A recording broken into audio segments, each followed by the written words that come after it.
Bien, alumnos, bienvenidos a esta última lección del curso de navegación astronómica para capitanes. Este tema ya no entra dentro del temario, es un tema que he querido añadir porque me parece interesante que tengáis una noción de los instrumentos que sean instrumentos náuticos que se han ido utilizando a lo largo de la historia para que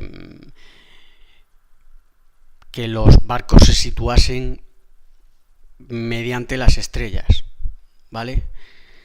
Lo primero de lo que se tiene constancia es las culturas primitivas, China, Fenicia, etc.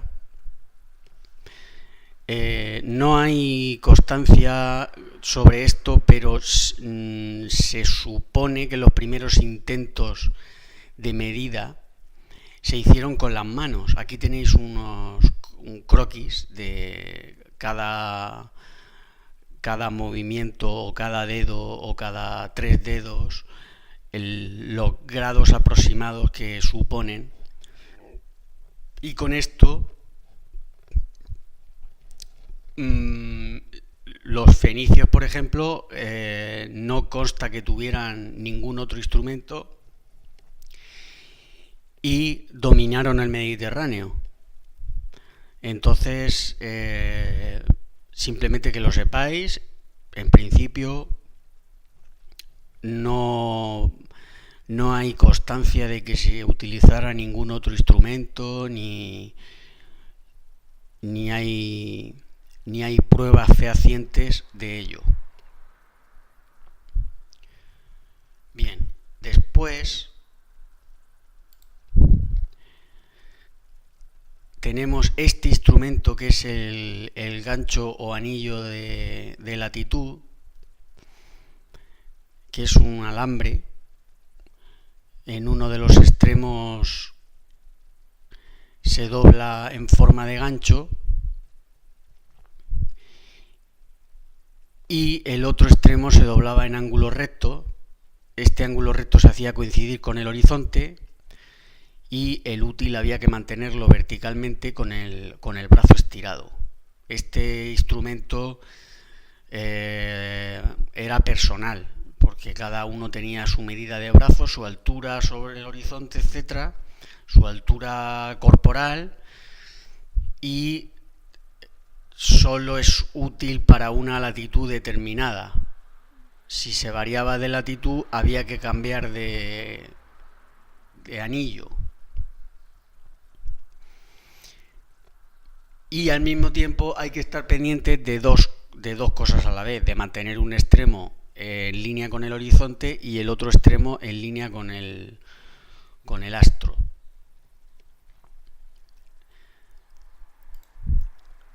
Bien, una cosa que hay cosas de las que vamos a ver aquí, instrumentos que os sorprenderán bastante.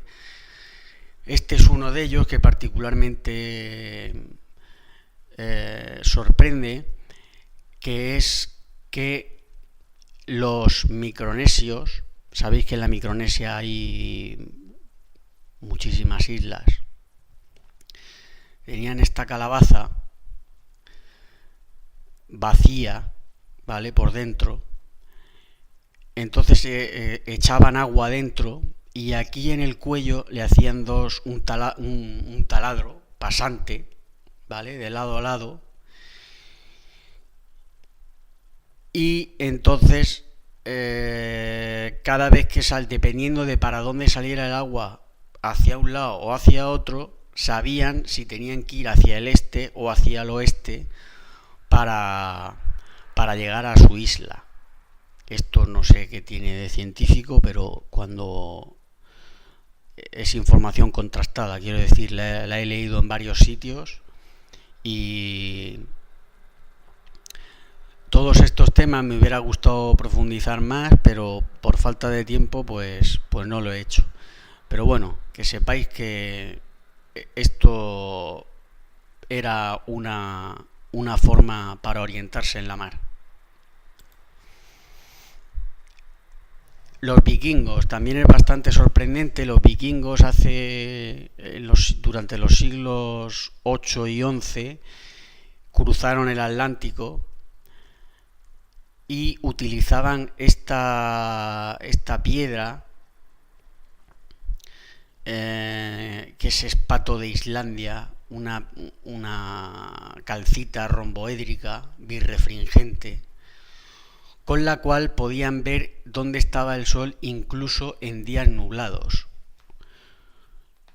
El cristal por dentro les indicaba unas marcas de dónde estaba el sol y así podían calcular su rumbo y orientarse.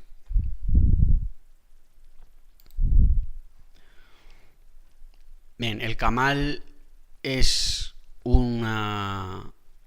esta tablilla con unos perforada con unos nudos con las latitudes de los puertos más frecuentados. Entonces, por la parte inferior de la tablilla se miraba al horizonte y por la parte superior la polar con la cuerda tensa y uno de los nudos tocando el ojo entre los dientes. Entonces era un instrumento de fácil uso, sobre todo en condiciones de mar adversas, que es cuando no se pueden utilizar otros instrumentos.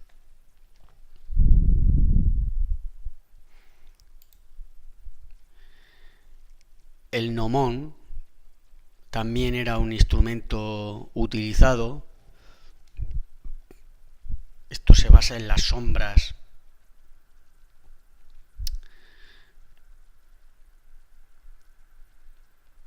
producidas por el sol.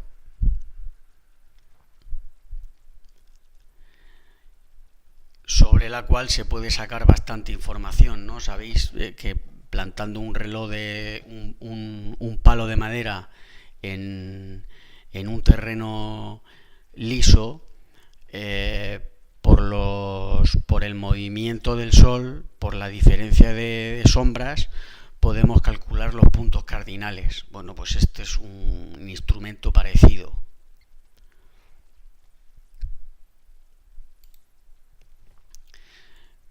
Bien, luego tenemos la ballestilla, también llamado bastón de Jacob o radius astronomicus o arbalestrilla, que se empezó a utilizar a mediados del siglo XIV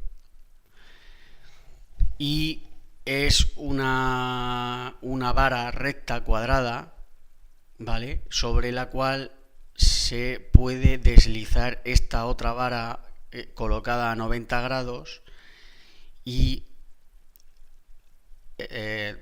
representó un salto adelante importante en el arte de navegar.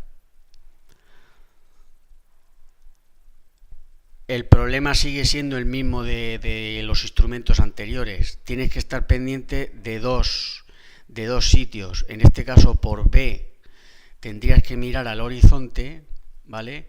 Y también tendrías que tener a la vista el astro sobre el que estás midiendo, ¿vale?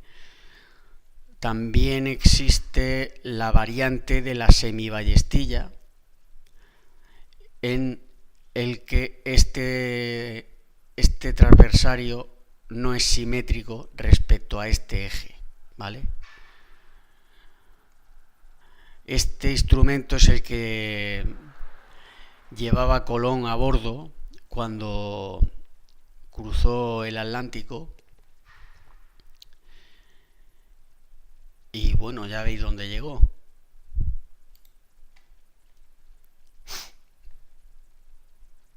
Este es el cuadrante de Davis, que fue una evolución. Aquí tampoco explico todos los instrumentos que se han utilizado en la navegación. Se me escapan muchos, hay instrumentos intermedios, ¿no? Simplemente aquí señalamos los más importantes. Bueno, pues este es, consta de dos triángulos, uno calibrado a 30 grados y otro a 60. Está ideado para hacer observaciones de sol, entonces se hacía coincidir la sombra de la pínula del triángulo chico con la del horizonte observada desde el pínulo, desde la pínula del triángulo grande, ¿no? Es decir, nosotros miramos por aquí vemos el horizonte, por aquí vemos el reflejo del sol y teníamos que ajustar midiendo la altura del sol, que es la suma de h, de esta h más esta h, ¿vale? Esta la medíamos sobre esta escuadra, sobre esta graduación, y sobre esta medíamos h'. Entonces, sumando, obteníamos la altura.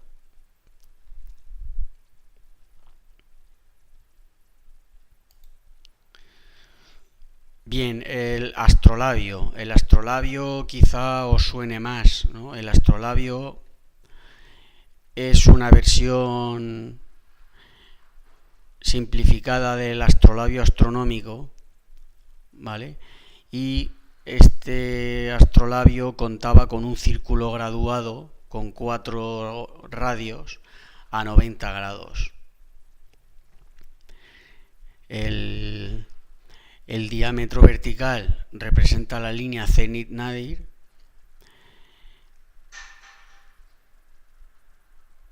y las estrellas se visualizan directamente a través de las pínulas de la alidada, como muestra este dibujo. Se pueden medir ángulos con una precisión de hasta 15 minutos.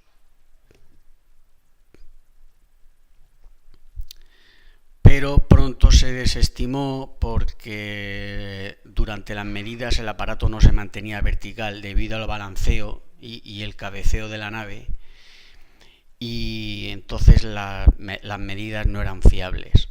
Os pongo aquí 3 vínculos de 3 vídeos que me parecen interesantes sobre el astrolabio. El que tenga más interés y tenga tiempo puede verlos, porque ya digo que es un tema muy interesante, ¿no? El saber cómo hemos llegado hasta aquí en los temas de navegación astronómica. Bien, el nocturlabio es un instrumento parecido al astrolabio.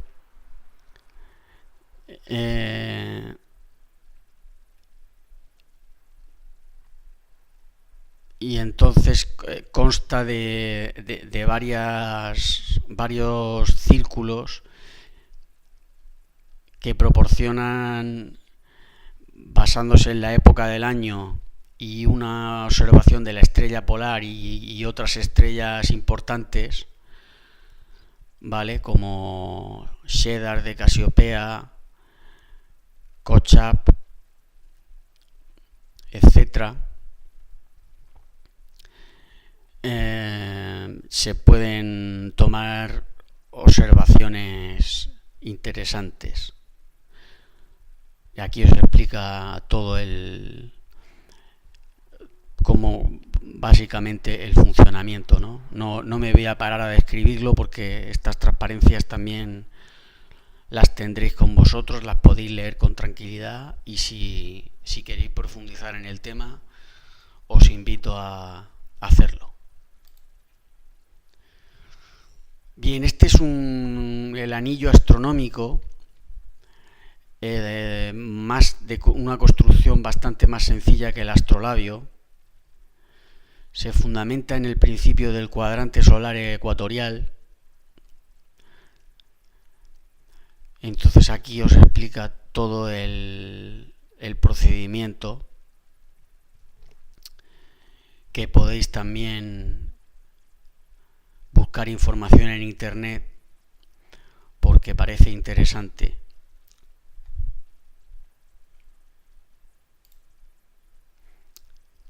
El cuadrante, fijaros que ya nos vamos aproximando a lo que es el sextante actual, por lo menos en la forma.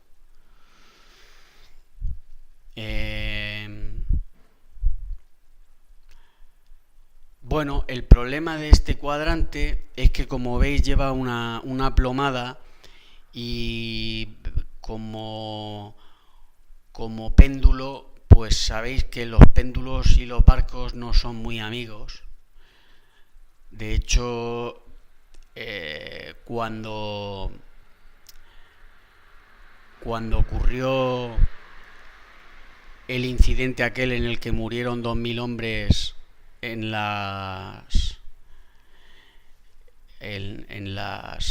al suroeste de Inglaterra, incidente que hemos mencionado en este curso, los relojes que llevaban a bordo eran de péndulo y no les valían para nada, porque un golpe de mar te puede retrasar el movimiento pendular o adelantártelo, con lo cual no estás haciendo nada. Entonces, bueno, simplemente este instrumento, pues con la mar en calma, pues sí nos podría valer, ¿no? Aquí tenéis un croquis de cómo funcionaba. Tenemos la plomada, que tiene que estar vertical, lógicamente, siempre. Y miramos aquí con el ojo, está en esta posición. Vemos la altura del astro, aquí tenemos la línea del horizonte y por perpendiculares este ángulo de aquí es igual a este ángulo de aquí. Entonces, este es el ángulo de la altura que estamos buscando. Se dice que hacían falta 2 personas, una para orientar el aparato y otra para hacer la lectura. Y bueno, es otro instrumento más que probablemente se utilizó también en la época de Colón junto con la ballestilla.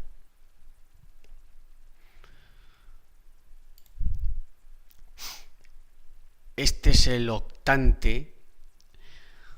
El octante, fijaros, ya estamos hablando de los antepasados directos del sextante.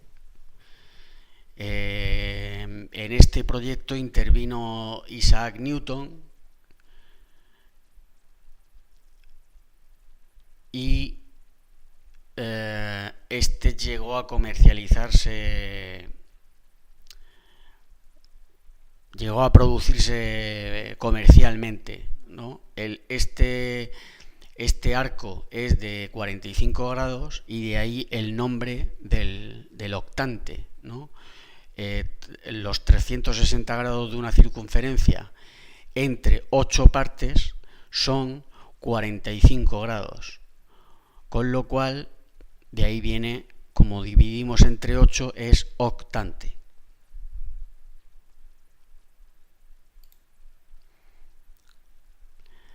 Bien, este es un círculo de reflexión, veis que es como tiene el mecanismo parecido al de un sextante.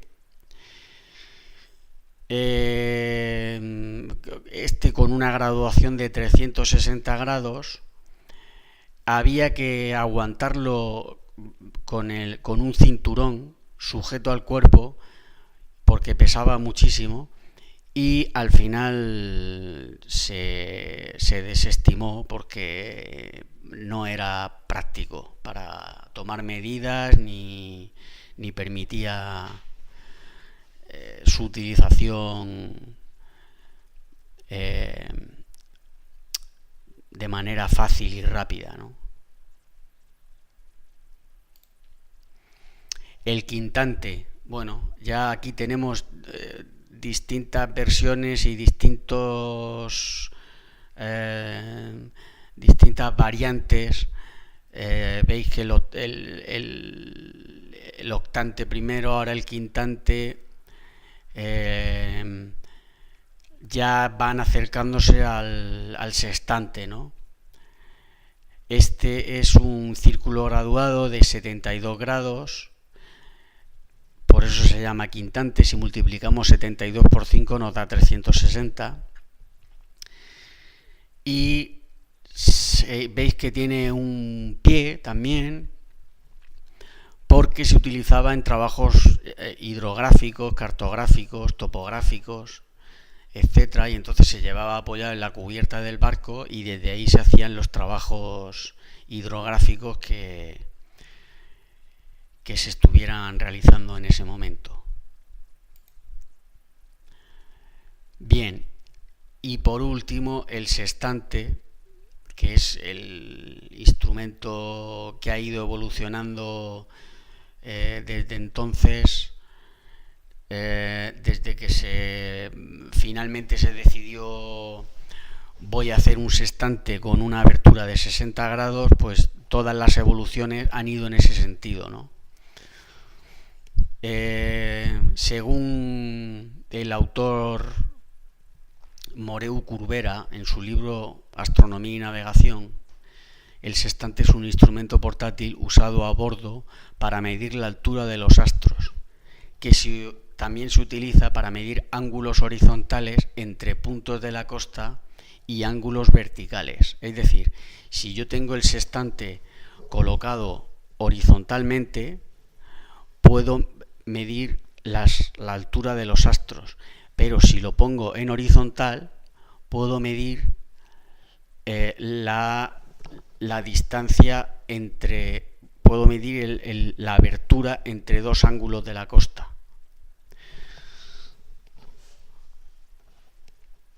Con eso y una demora, por ejemplo, podría situarme en un punto de la carta náutica y ya conocería mi posición. Bien, el tema sobre el cual insistimos bastante los que enseñamos este arte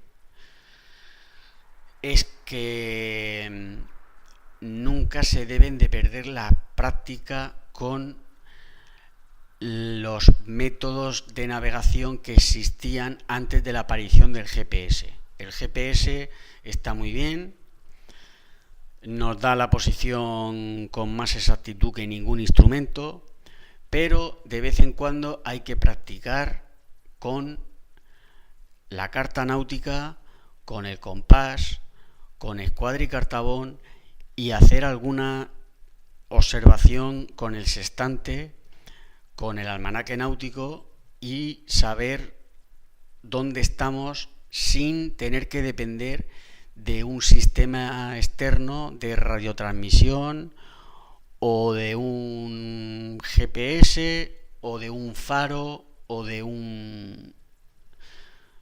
Pensar que un día todo eso puede no estar o se pueden dar las condiciones para que no estén, y pensar que los satélites pues pueden estar y en un momento dado, pues en el momento en que te desaparezcan dos satélites, lo puedes tener más complicado para situarte en medio del océano y teniendo como premisa que siempre tenemos que saber dónde estamos cuando estamos en la mar, es importante tener los recursos suficientes para poder hacerlo.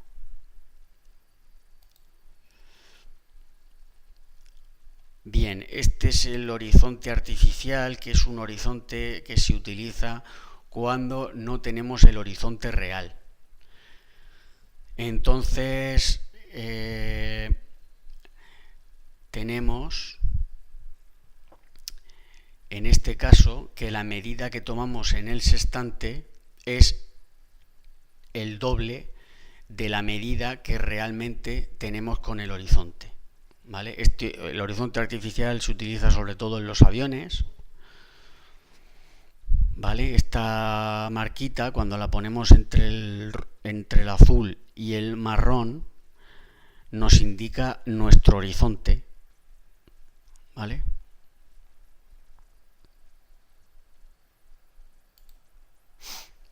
Bien, y aquí tenéis una serie de enlaces de navegación marítima para el que le interese profundizar más, que lo pueda hacer. Bien, pues espero que os haya gustado el curso. He explicado, creo que la esencia de todo, especialmente lo que probablemente os caiga en el examen. Como ya dije en la presentación del curso, han quitado muchísimas cosas que algunas de ellas yo no hubiera quitado. Y bueno, espero que os haya gustado, espero que aprobéis, espero que me comuniquéis que habéis aprobado y nos vemos en el siguiente curso que ya estoy preparando. Muchas gracias y hasta siempre.